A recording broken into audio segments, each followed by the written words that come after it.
Anand Ranganathan. Anand Ranganathan, let's take a look at the overall numbers so far. 243 seats already being looked at. 115 BJP seems to be leading it.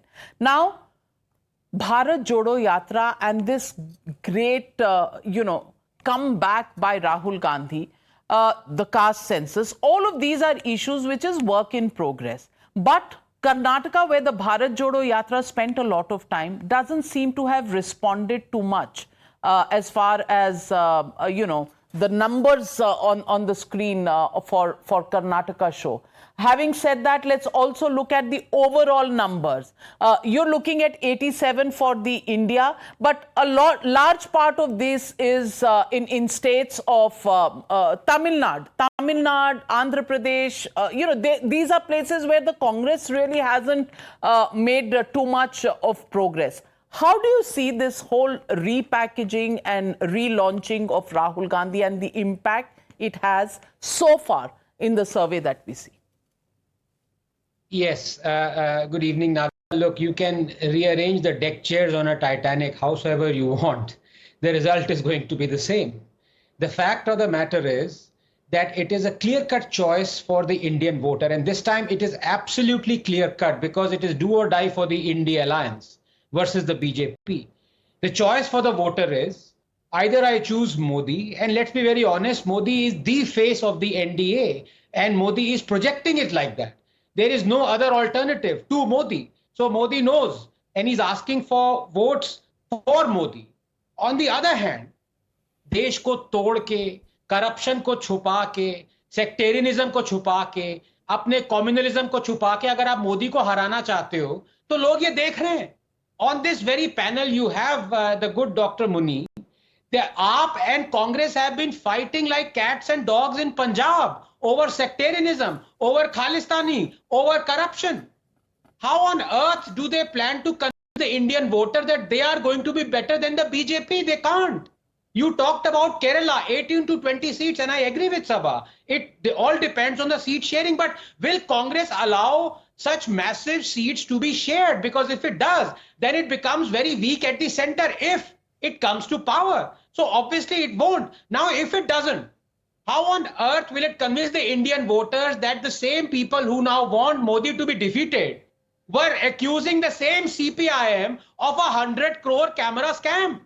The same people who want Modi to be defeated in Bengal were accusing the death of democracy, putting the onus right on Mamata Banerjee. Absolutely. And nobody from the India Alliance raises any of these issues because corruption, if it is happening in India Alliance states, then zip up about it. Rapes, if they are happening in India Alliance states, then zip up about it. But if they are happening elsewhere, beat your chest. And Smita Prakash, I want to ask you, does this approach really work? Because as everybody on the panel believes, Modi has a formidable popularity rating when it comes to Lok Sabha. You know, state elections, people might think whatever they want because ultimately whatever they vote for, they get a local leader. They don't get a Modi to come and govern them. But Lok Sabha, it is very clear, Modi versus somebody in the India Alliance. I want to ask you, if the Congress is not getting into a seat-sharing arrangement as of now, then will it be leaving it to too late? Is the India Alliance going to be able to get its act together if it starts bargaining and settling somewhere in the end of December and early January? Is there going to be enough time for the cadres to have chemistry between themselves?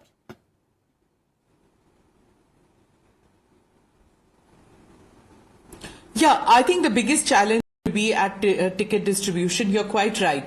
As far as the Congress is concerned or the India Alliance is concerned, fatigue with brand Modi, as Sanjay pointed out, and anti-incumbency is what the India Alliance is hoping will happen in 2024 and also in these coming state elections.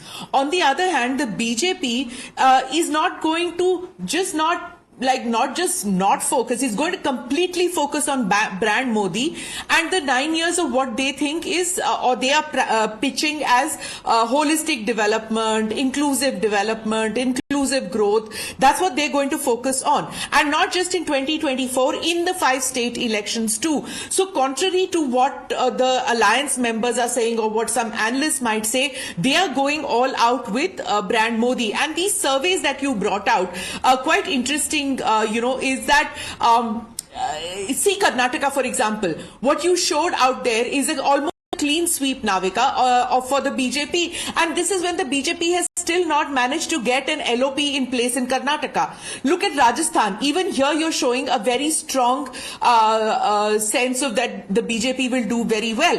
Why is it? Even though everybody knows that it's a divided house of the BJP in Rajasthan, in spite of that you're showing that they're going to be doing very well. That is brand Modi in place. So it's quite clear that the India alliance will have to take that in factor and not be ostrich-like to think that brand Modi is not working.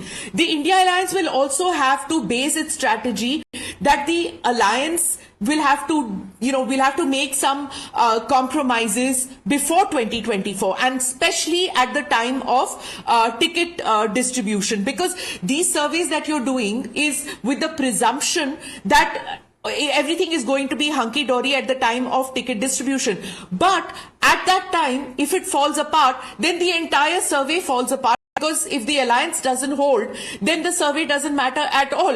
And one more point I just wanted to refer to is what Sabha talked about caste census. Now the percentage of various census which this has come up, it's certainly going to be a challenge for all political parties. Social engineering has been done completely clearly, obviously by some regional parties and also behind the scenes by even the major parties, including the BJP. Now, the outreach by the BJP has been there for the OBCs, but they had planned it in such a manner that they were bringing all these castes under this larger umbrella, which is the Hindu vote bank. Now, with this census which has come up, maybe some re-engineering is what we will see.